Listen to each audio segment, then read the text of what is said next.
ನಮಸ್ಕಾರ ಎಲ್ರಿಗೂ Raghavendra academy YouTube ಚಾನಲ್ಗೆ ತಮ್ಮೆಲ್ಲರಿಗೂ ಸ್ವಾಗತ. SSC CHSL ಹುದ್ದೆಗಳಿಗಾಗಿ ಪ್ರತಿದಿನ ನಿಮಗೆ GK ಪ್ರಶ್ನೋತ್ತರ ಸರಣಿ ವಿಡಿಯೋ ಮಾಡ್ತಾ ಇದ್ದೀನಿ. ಪ್ರತಿದಿನ ನಿಮಗೆ 30 ಇಂಪಾರ್ಟೆಂಟ್ ಪ್ರಶ್ನೆಗಳನ್ನು ತಿಳಿಸ್ಕೊಡ್ತಾ ಹೋಗ್ತೇನೆ. ಈ ಪ್ರಶ್ನೆಗಳು ನಿಮಗೆ ಪರೀಕ್ಷೆಗೆ ಸಹಾಯವಾಗ್ತವೆ ಅಂತ ಹೇಳ್ತಾ, ಇದುವರೆಗೆ ನಮ್ಮ ಚಾನಲ್ನ ಯಾರು ಸಬ್ಸ್ಕ್ರೈಬ್ ಮಾಡಿಲ್ಲ ಪ್ಲೀಸ್ ಹೋಗಿ ಸಬ್ಸ್ಕ್ರೈಬ್ ಮಾಡಿಕೊಳ್ಳಿ. ಅದೇ ಥರ ನೀವೇನಾದರೂ SSC CHSL ಹುದ್ದೆಗೆ ತಯಾರಿಯನ್ನು ನಡೆಸ್ತಾ ಇದ್ರೆ ನಮ್ಮಲ್ಲಿ ಕಂಪ್ಲೀಟ್ ಆನ್ಲೈನ್ ಕೋರ್ಸ್ ಇದೆ. ಕೇವಲ 999 ರೂಪಾಯಿಗೆ ನಮ್ಮದು ರಾಘವೇಂದ್ರ ಅಕಾಡೆಮಿ ಅಂತ ಆ್ಯಪ್ ಇದೆ ಪ್ಲೇಸ್ಟೋರ್ನಲ್ಲಿ. ಅದರಲ್ಲಿ ನಿಮಗೆ ಕಂಪ್ಲೀಟ್ GK ಕ್ಲಾಸ್ಗಳನ್ನು, ಇಂಗ್ಲೀಷು, ಮ್ಯಾಥ್ಸು, ರೀಸನಿಂಗು ಎಲ್ಲ ಸಬ್ಜೆಕ್ಟ್ ಕಂಪ್ಲೀಟ್ ಸಿಲೆಬಸ್ ಕ್ಲಾಸ್ನ ಅದರಲ್ಲಿ ಮಾಡಿ ಹಾಕ್ತಾ ಹೋಗ್ತೇವೆ. ರೆಕಾರ್ಡೆಡ್ ಕ್ಲಾಸಸ್ ಇರ್ತವೆ. ಪ್ರತಿದಿನ ನಿಮಗೆ ವೀಕ್ಲಿ ಲೈವ್ ಇರುತ್ತೆ. ನಿಮ್ದು ಏನೇ ಡೌಟ್ಸ್ ಇದ್ದರೂ ಸಹ ನಮ್ಮನ್ನು ಕೇಳ್ಬೋದು. ಅದ್ರ ಜೊತೆಗೆ ಈ ಕೋರ್ಸ್ನಲ್ಲಿ ನಿಮಗೆ PDF ನೋಟ್ಸ್ಗಳು, ಇಂಗ್ಲೀಷು ಹಾಗೆ GK ಮತ್ತು 50 ಇಂಪಾರ್ಟೆಂಟ್ ಕ್ವಶನ್ ಪೇಪರ್ಸ್ಗಳನ್ನು ಫ್ರೀಯಾಗಿ ಕೊಡ್ತಾ ಇದ್ದೇವೆ. ಈ ಕೋರ್ಸ್ ಏನಾದರೂ ಬೇಕಾದರೆ ಇಲ್ಲಿ ವಾಟ್ಸಪ್ ನಂಬರ್ ಕಾಣ್ತಾ ಇದೆ ನೋಡಿ, ಆ ವಾಟ್ಸಪ್ ನಂಬರ್ಗಾದರೂ ಮೆಸೇಜ್ ಮಾಡಿ, ಅಥವಾ ಪ್ಲೇಸ್ಟೋರ್ನಲ್ಲಿ ರಾಘವೇಂದ್ರ ಅಕಾಡೆಮಿ ಅಂತ ಆ್ಯಪ್ ಇದೆ, ಅದನ್ನು ಡೌನ್ಲೋಡ್ ಮಾಡಿಕೊಂಡು ಈ ಕೋರ್ಸ್ಗೆ ಲಾಗಿನ್ ಆಗಿ ಅಂತ ಹೇಳ್ತಾ, ಅದೇ ಥರ ನಮ್ಮಲ್ಲಿ GK ಹಾಗೆ ಇಂಗ್ಲೀಷ್ ಪ್ರಿಂಟೆಡ್ ನೋಟ್ಸ್ಗಳು ಸಿಗ್ತವೆ, PDF ನೋಟ್ಸ್ಗಳು ಸಿಗ್ತವೆ. ನಿಮಗೇನಾದರೂ ಪ್ರಿಂಟೆಡ್ ನೋಟ್ಸ್ಗಳು ಬೇಕಾದರೆ ಕೇವಲ 450 ರೂಪಾಯಿಗೆ ನಿಮ್ಮ ಮನೆಗೆ ನೋಟ್ಸ್ಗಳನ್ನು ತರಿಸ್ಕೋಬಹುದು. ಅದೇ ಥರ PDF ನೋಟ್ಸ್ಗಳು ಬೇಕಾದರೆ ಕೇವಲ 100 ರೂಪಾಯಿಗೆ ನಿಮ್ಮ ವಾಟ್ಸಪ್ಗೆ ಹಾಕಿಸ್ಕೋಬಹುದು. SSC CHSL ಹುದ್ದೆಯ ಒಟ್ಟು 25 ಓಲ್ಡ್ ಕ್ವಶನ್ ಪೇಪರ್ಸ್ಗಳಿದ್ದಾವೆ. ಕೇವಲ 100 ರೂಪಾಯಿಗೆ ಅದು ಕನ್ನಡದಲ್ಲಿ ಸಿಗ್ತಾ ಇದ್ದಾವೆ. ಈ PDF ನೋಟ್ಸ್ಗಳು ಅಥವಾ ಪ್ರಿಂಟೆಡ್ ನೋಟ್ಸು ಅಥವಾ ಕ್ವಶನ್ ಪೇಪರ್ಸ್ ಏನಾದರೂ ಬೇಕಾದರೆ ಇಲ್ಲಿ ವಾಟ್ಸಪ್ ನಂಬರ್ ಕಾಣ್ತಾ ಇದೆ ನೋಡಿ, ಆ ವಾಟ್ಸಪ್ ನಂಬರ್ಗೆ ಹಾಯ್ ಅಂತ ಮೆಸೇಜ್ ಮಾಡಿ. ಮೊದಲನೆಯ ಪ್ರಶ್ನೆ, ಭಾರತದ ಸಂವಿಧಾನದ ಸಭೆಯ ಅಧ್ಯಕ್ಷರು ಯಾರು? ಆಪ್ಷನ್ಗಳು: ಡಾಕ್ಟರ್ ರಾಜೇಂದ್ರ ಪ್ರಸಾದ್, ಜವಾಹರ್ಲಾಲ್ ನೆಹರು, ಸಚ್ಚಿದಾನಂದ ಸಾಹು, ಹಕೀಂ ಅಫ್ಜಲ್ ಖಾನ್. ಇದಕ್ಕೆ ಸರಿಯಾದ ಉತ್ತರ ಆಪ್ಷನ್ 1 ಡಾಕ್ಟರ್ ರಾಜೇಂದ್ರ ಪ್ರಸಾದ್. ಎರಡನೆಯ ಪ್ರಶ್ನೆ, ಭಾರತದ ಸಂವಿಧಾನದಲ್ಲಿ ಸೇರಿಸಲಾದ ಕಾನೂನಿನಿಂದ ಸ್ಥಾಪಿಸಲಾದ ಕಾರ್ಯವಿಧಾನದ ಪರಿಕಲ್ಪನೆಯನ್ನು ಇಲ್ಲಿಂದ ಎರವಲು ಪಡೆಯಲಾಗಿದೆ. ಆಪ್ಷನ್ಗಳು: ಐರಿಷ್ ಸಂವಿಧಾನ, ಅಮೇರಿಕನ್ ಸಂವಿಧಾನ, ಇಂಗ್ಲಿಷ್ ಸಂವಿಧಾನ, ಜಪಾನಿನ ಸಂವಿಧಾನ. ಇದಕ್ಕೆ ಸರಿಯಾದ ಉತ್ತರ ಆಪ್ಷನ್ ಡಿ, ಜಪಾನಿನ ಸಂವಿಧಾನದಿಂದ ಎರವಲು ಪಡೆದುಕೊಳ್ಳಲಾಗಿದೆ. ಇನ್ನು ಮೂರನೆಯ ಪ್ರಶ್ನೆ, ಭಾರತದಲ್ಲಿ ಸಂವಿಧಾನದ ಯಾವ ವೇಳಾಪಟ್ಟಿಯಲ್ಲಿ ಒಕ್ಕೂಟ ಮತ್ತು ರಾಜ್ಯಗಳ ನಡುವಿನ ಅಧಿಕಾರಗಳ ವಿಭಜನೆಯನ್ನು ಒಕ್ಕೂಟ ಪಟ್ಟಿ ಮತ್ತು ರಾಜ್ಯ ಪಟ್ಟಿಯ ಪ್ರಕಾರ ನಿಗದಿಪಡಿಸಲಾಗಿದೆ? ಆಪ್ಷನ್ಗಳು: 5ನೆಯ ವೇಳಾಪಟ್ಟಿ, 6ನೆಯ, 7ನೆಯ, 4ನೆಯ. ಇದಕ್ಕೆ ಸರಿಯಾದ ಉತ್ತರ ಆಪ್ಷನ್ ಸಿ, ಯಾವುದು 7ನೆಯ ವೇಳಾಪಟ್ಟಿ. ಇನ್ನು 4ನೆಯ ಪ್ರಶ್ನೆ, ಯಾವ ಪ್ರಕರಣದಲ್ಲಿ ಸುಪ್ರೀಂ ಕೋರ್ಟ್ ಪೀಠಿಗೆ ಸಂವಿಧಾನದ ಭಾಗವಲ್ಲ ಎಂದು ತೀರ್ಪನ್ನು ನೀಡಿತು? ಆಪ್ಷನ್ಗಳು: ಬೇರುಬಾರಿ ಯೂನಿಯನ್ ಪ್ರಕರಣ, ಗೋಲಕ್ನಾಥ್ ಪ್ರಕರಣ, ಕೇಶವಾನಂದ ಭಾರತಿ ಪ್ರಕರಣ. ಮೇಲಿನ ಯಾವುದು ಅಲ್ಲ? ಇದಕ್ಕೆ ಸರಿಯಾದ ಉತ್ತರ ಆಪ್ಷನ್ 1, ಬೇರುಬಾರಿ ಯೂನಿಯನ್ ಪ್ರಕರಣದಲ್ಲಿ ಪೀಠಿಗೆ ಸಂವಿಧಾನದ ಭಾಗವಲ್ಲ ಎಂದು ಸುಪ್ರೀಂ ಕೋರ್ಟ್ ತೀರ್ಪನ್ನು ನೀಡಿತು. ಇನ್ನು 5ನೆಯ ಪ್ರಶ್ನೆ, ಆತ್ಮಸಾಕ್ಷಿಯ ಸ್ವಾತಂತ್ರ್ಯ ಮತ್ತು ಮುಕ್ತ ವೃತ್ತಿ ಆಚರಣೆ ಮತ್ತು ಧರ್ಮ ಪ್ರಚಾರದ ಹಕ್ಕನ್ನು ಯಾವ ವಿಧಿಯ ಅಡಿಯಲ್ಲಿ ಉಲ್ಲೇಖಿಸಲಾಗಿದೆ? ಆಪ್ಷನ್ಗಳು: 24ನೆಯ ವಿಧಿ, 25, 26, 27. ಇದಕ್ಕೆ ಸರಿಯಾದ ಉತ್ತರ ಆಪ್ಷನ್ ಬಿ, 25ನೆಯ ವಿಧಿಯ ಅಡಿಯಲ್ಲಿ ಉಲ್ಲೇಖಿಸಲಾಗಿದೆ. 6ನೆಯ ಪ್ರಶ್ನೆ, ರಾಜ್ಯಪಾಲರಿಗೆ ಮಾಹಿತಿ ನೀಡುವ ಬಗ್ಗೆ ಮುಖ್ಯಮಂತ್ರಿಗಳು ಕರ್ತವ್ಯಗಳನ್ನು ಈ ಕೆಳಗಿನವುಗಳಲ್ಲಿ ನೀಡಲಾಗಿದೆ. ಆಪ್ಷನ್ಗಳು: 166ನೇ ವಿಧಿ, 165, 167, 168, 169. ಇದಕ್ಕೆ ಸರಿಯಾದ ಉತ್ತರ ಆಪ್ಷನ್ ಸಿ, ಯಾವುದು 167ನೆಯ ವಿಧಿಯಲ್ಲಿ ರಾಜ್ಯಪಾಲರಿಗೆ ಮಾಹಿತಿ ನೀಡುವ ಬಗ್ಗೆ ಮುಖ್ಯಮಂತ್ರಿ ಕರ್ತವ್ಯಗಳನ್ನು ಈ ವಿಧಿಯಲ್ಲಿ ಹೇಳಲಾಗಿದೆ. ಇನ್ನು 7ನೆಯ ಪ್ರಶ್ನೆ, 368ನೆಯ ವಿಧಿ ವ್ಯಾಪ್ತಿಗೆ ಬರುವ ಭಾರತದ ಸಂವಿಧಾನ ಭಾಗ 20ರಲ್ಲಿ ಏನನ್ನು ಉಲ್ಲೇಖಿಸಲಾಗಿದೆ? ಆಪ್ಷನ್ಗಳು: ತಾತ್ಕಾಲಿಕ ಪರಿವರ್ತನಾ ಮತ್ತು ವಿಶೇಷ ನಿಬಂಧನೆಗಳು, ಸಂವಿಧಾನದ ತಿದ್ದುಪಡಿಗಳು, ಚುನಾವಣೆಗಳು, ಅಧಿಕೃತ ಭಾಷೆ. ಇದಕ್ಕೆ ಸರಿಯಾದ ಉತ್ತರ ಆಪ್ಷನ್ ಬಿ, ಸಂವಿಧಾನದ ತಿದ್ದುಪಡಿಗಳು. ಇನ್ನು 8ನೆಯ ಪ್ರಶ್ನೆ, ಸಮಕಾಲೀನ ಪಟ್ಟಿ ವ್ಯಾಪಾರ, ಸ್ವಾತಂತ್ರ್ಯ, ವಾಣಿಜ್ಯ ಮತ್ತು ಸಂಸತ್ತಿನ ಉಭಯ ಸದನಗಳ ಜಂಟಿ ಅಧಿವೇಶನವು ಭಾರತೀಯ ಸಂವಿಧಾನದಲ್ಲಿ ಉಲ್ಲೇಖಿಸಲಾದ ನಿಬಂಧನೆಗಳಾಗಿವೆ. ಅವುಗಳನ್ನು ಈ ಕೆಳಗಿನವುಗಳಿಂದ ಎರವಲು ಪಡೆಯಲಾಗಿದೆ. ಆಪ್ಷನ್ಗಳು: ಆಸ್ಟ್ರೇಲಿಯಾ ಸಂವಿಧಾನ, ಅಮೇರಿಕನ್ ಸಂವಿಧಾನ, ಐರಿಷ್ ಸಂವಿಧಾನ, ಜಪಾನಿನ ಸಂವಿಧಾನ. ಇದಕ್ಕೆ ಸರಿಯಾದ ಉತ್ತರ ಆಪ್ಷನ್ 1 ಆಸ್ಟ್ರೇಲಿಯಾದ ಸಂವಿಧಾನ. ಇನ್ನು 9ನೆಯ ಪ್ರಶ್ನೆ, ರಾಜ್ಯವು ಯಾವುದೇ ನಿರ್ದಿಷ್ಟ ಧರ್ಮಕ್ಕೆ ನಿಷ್ಠೆಯನ್ನು ಹೊಂದಿಲ್ಲ, ಅದು ಧಾರ್ಮಿಕ ವಿರೋಧಿಯಲ್ಲ ಅಥವಾ ಧಾರ್ಮಿಕರಿಗೆ ಸಮಾನ ಸ್ವಾತಂತ್ರ್ಯವನ್ನು ನೀಡುತ್ತದೆ. ಭಾರತದ ಮಾಜಿ ಮುಖ್ಯ ನ್ಯಾಯಾಧೀಶರಾದ BP ಗಜೇಂದ್ರ ಗಡ್ಕರ್ ಅವರು ನೀಡಿದ ವ್ಯಾಖ್ಯಾನವು ಹೀಗಿದೆ. ಆಪ್ಷನ್ಗಳು ಸಾರ್ವಭೌಮತ್ವ, ಸಮಾಜವಾದ, ಪ್ರಜಾಪ್ರಭುತ್ವ, ಜಾತ್ಯತೀತತೆ. ಇದಕ್ಕೆ ಸರಿಯಾದ ಉತ್ತರ ಆಪ್ಷನ್ ಡಿ ಜಾತ್ಯತೀತತೆ. ಇನ್ನು 10ನೆಯ ಪ್ರಶ್ನೆ, ಸಾರ್ವಜನಿಕ ಉದ್ಯೋಗದ ವಿಷಯಗಳಲ್ಲಿ ಎಲ್ಲ ನಾಗರಿಕರಿಗೂ ಸಮಾನ ಅವಕಾಶದ ಹಕ್ಕನ್ನು ಈ ಕೆಳಗಿನವುಗಳಲ್ಲಿ ಪ್ರತಿಪಾದಿಸಲಾಗಿದೆ. ಅದು ಯಾವುದು ಅಂತ ಪ್ರಶ್ನೆ. ಆಪ್ಷನ್ಗಳು 16ನೆಯ ವಿಧಿ, 17, 18, 19. ಇದಕ್ಕೆ ಸರಿಯಾದ ಉತ್ತರ ಆಪ್ಷನ್ 1 16ನೆಯ ವಿಧಿಯಲ್ಲಿ ಪ್ರತಿಪಾದಿಸಲಾಗಿದೆ. ಇನ್ನು 11ನೆಯ ಪ್ರಶ್ನೆ, ಮೂಲಭೂತ ಹಕ್ಕುಗಳ ಅಮಾನತ್ತು ನಿಬಂಧನೆಗಳನ್ನು ಇಲ್ಲಿಂದ ಎರವಲು ಪಡೆಯಲಾಗಿದೆ. ಆಪ್ಷನ್ಗಳು ಜರ್ಮನಿನ ವಿಮರ್ ಸಂವಿಧಾನ, ಆಸ್ಟ್ರೇಲಿಯಾ ಸಂವಿಧಾನ, ಅಮೇರಿಕನ್, ಕೆನಡಾ. ಇದಕ್ಕೆ ಸರಿಯಾದ ಉತ್ತರ ಆಪ್ಷನ್ 1 ಜರ್ಮನಿಯ ವಿಮರ್ ಸಂವಿಧಾನದಿಂದ ಮೂಲಭೂತ ಹಕ್ಕುಗಳ ಅಮಾನತು ನಿರ್ಬಂಧನೆಯನ್ನು ಎರವಲು ಪಡೆದುಕೊಳ್ಳಲಾಗಿದೆ. ಇನ್ನು 12ನೆಯ ಪ್ರಶ್ನೆ, ಭಾರತದ ಸಂವಿಧಾನದ ಪೀಠಿಕೆಯ ಪ್ರಕಾರ ಭಾರತೀಯ ರಾಜ್ಯದ ಸ್ವರೂಪ ಯಾವುದು? ಆಪ್ಷನ್ಗಳು ಸಾರ್ವಭೌಮ, ಸಮಾಜವಾದಿ, ಗಣರಾಜ್ಯ. ಸಾರ್ವಭೌಮ, ಸಮಾಜವಾದಿ, ಜಾತ್ಯತೀತ, ಪ್ರಜಾಪ್ರಭುತ್ವ ಮತ್ತು ಗಣರಾಜ್ಯ ರಾಜಕೀಯ ವ್ಯವಸ್ಥೆಗಳು. ಇದಕ್ಕೆ ಸರಿಯಾದ ಉತ್ತರ ಆಪ್ಷನ್ ಡಿ ಸಾರ್ವಭೌಮ, ಸಮಾಜವಾದಿ, ಜಾತ್ಯತೀತ, ಪ್ರಜಾಪ್ರಭುತ್ವ ಮತ್ತು ಗಣರಾಜ್ಯ ರಾಜಕೀಯ ವ್ಯವಸ್ಥೆ. 13ನೆಯ ಪ್ರಶ್ನೆ, ಸಮಾಜವಾದಿ ಮಾದರಿಯ ಸಮಾಜವನ್ನು ಸ್ಥಾಪಿಸಲು ಭಾರತೀಯ ರಾಷ್ಟ್ರೀಯ ಕಾಂಗ್ರೆಸ್ ಒಂದು ನಿರ್ಣಯವನ್ನು ಅಂಗೀಕರಿಸಿತು. ಅದು ಯಾವ ಅಧಿವೇಶನ ಮತ್ತು ಯಾವಾಗ ಅಂತ ಪ್ರಶ್ನೆ.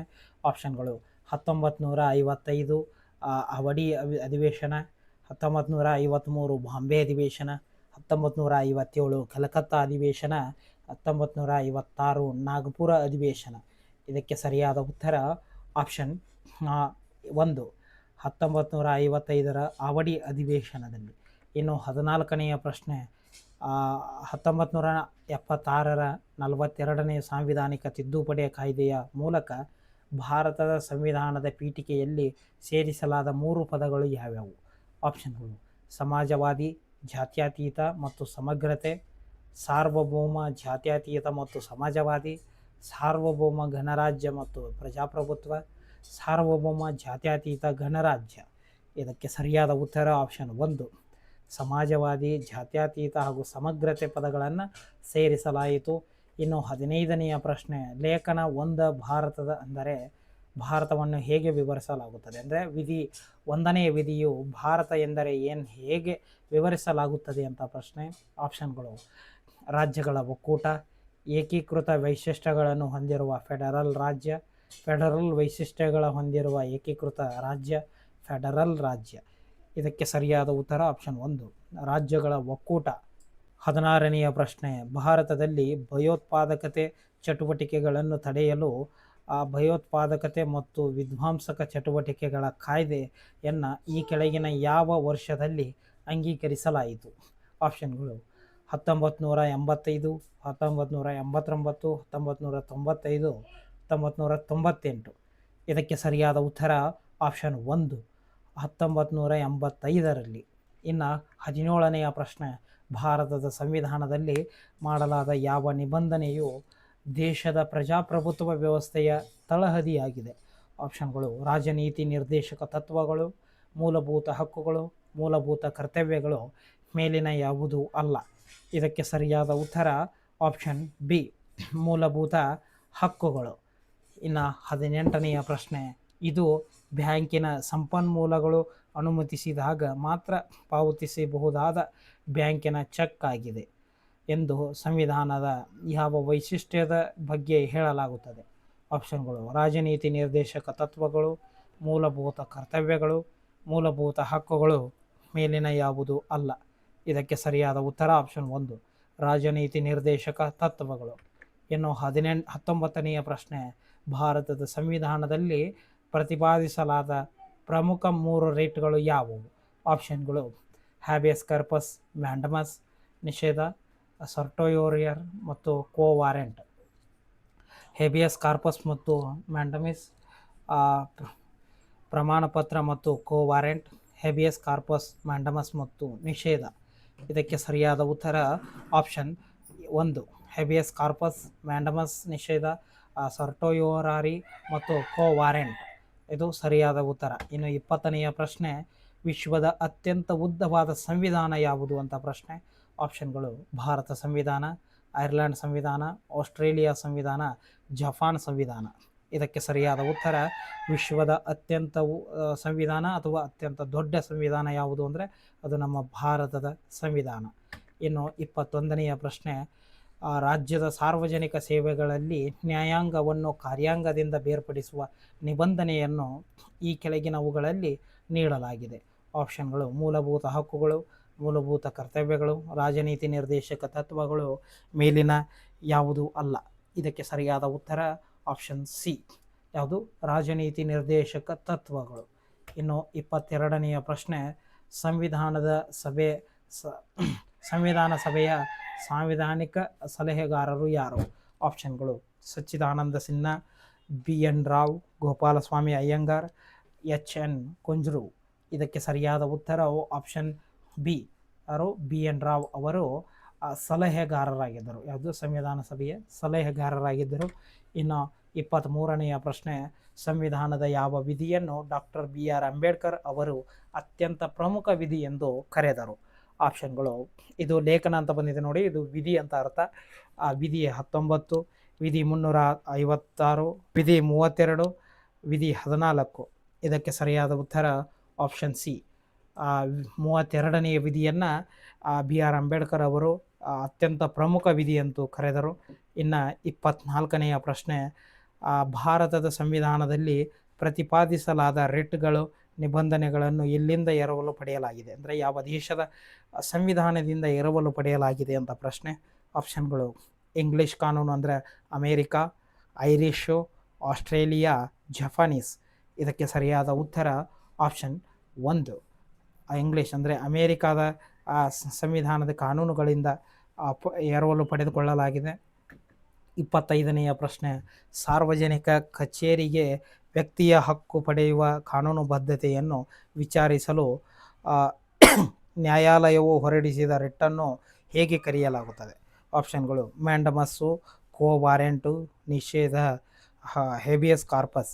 ಇದಕ್ಕೆ ಸರಿಯಾದ ಉತ್ತರ ಆಪ್ಷನ್ ಬಿ, ಯಾವುದು? ಕೋ ವಾರೆಂಟ್. ಇನ್ನು 26ನೆಯ ಪ್ರಶ್ನೆ, 359ನೆಯ ವಿಧಿಯು ಅಧ್ಯಕ್ಷರಿಗೆ ಮೂಲಭೂತ ಹಕ್ಕುಗಳ ಜಾರಿಗಾಗಿ ಯಾವುದೇ ನ್ಯಾಯಾಲಯದ ಮೊರೆ ಹೋಗುವುದನ್ನು ಅಮಾನತುಗೊಳಿಸಲು ಅಧಿಕಾರ ನೀಡುತ್ತದೆ. ಆಪ್ಷನ್ಗಳು: ರಾಷ್ಟ್ರೀಯ ತುರ್ತು ಪರಿಸ್ಥಿತಿ, ರಾಜ್ಯಗಳಲ್ಲಿ ಸಾಂವಿಧಾನಿಕ ಯಂತ್ರೋಪಕರಣಗಳ ವೈಫಲ್ಯ, ಆರ್ಥಿಕ ತುರ್ತು ಪರಿಸ್ಥಿತಿ. ಮೇಲಿನ ಯಾವುದೂ ಅಲ್ಲ. ಇದಕ್ಕೆ ಸರಿಯಾದ ಉತ್ತರ ಆಪ್ಷನ್ 1, ರಾಷ್ಟ್ರೀಯ ತುರ್ತು ಪರಿಸ್ಥಿತಿ. ಇನ್ನು 27ನೆಯ ಪ್ರಶ್ನೆ, ಭಾರತದಲ್ಲಿ ಪ್ರಚಲಿತದಲ್ಲಿರುವ ಸಂಸದೀಯ ಸರ್ಕಾರದ ರೂಪವು ಇವುಗಳ ನಡುವೆ ಪರಸ್ಪರ ಅವಲಂಬನೆಯನ್ನು ಒತ್ತಿ ಹೇಳುತ್ತದೆ. ಆಪ್ಷನ್ಗಳು: ಸಾಮಾಜಿಕ ನ್ಯಾಯ ಮತ್ತು ಸಬಲೀಕರಣ, ನಗರಾಭಿವೃದ್ಧಿ ಮತ್ತು ಗ್ರಾಮಾಭಿವೃದ್ಧಿ, ನಗರ ಉದ್ಯೋಗ ಮತ್ತು ಬಡತನ, ಶಾಸಕಾಂಗ ಮತ್ತು ಕಾರ್ಯಕಾರಿ ಸಂಸ್ಥೆಗಳು. ಇದಕ್ಕೆ ಸರಿಯಾದ ಉತ್ತರ ಆಪ್ಷನ್ ಡಿ, ಶಾಸಕಾಂಗ ಮತ್ತು ಕಾರ್ಯಕಾರಿ ಸಂಸ್ಥೆಗಳು.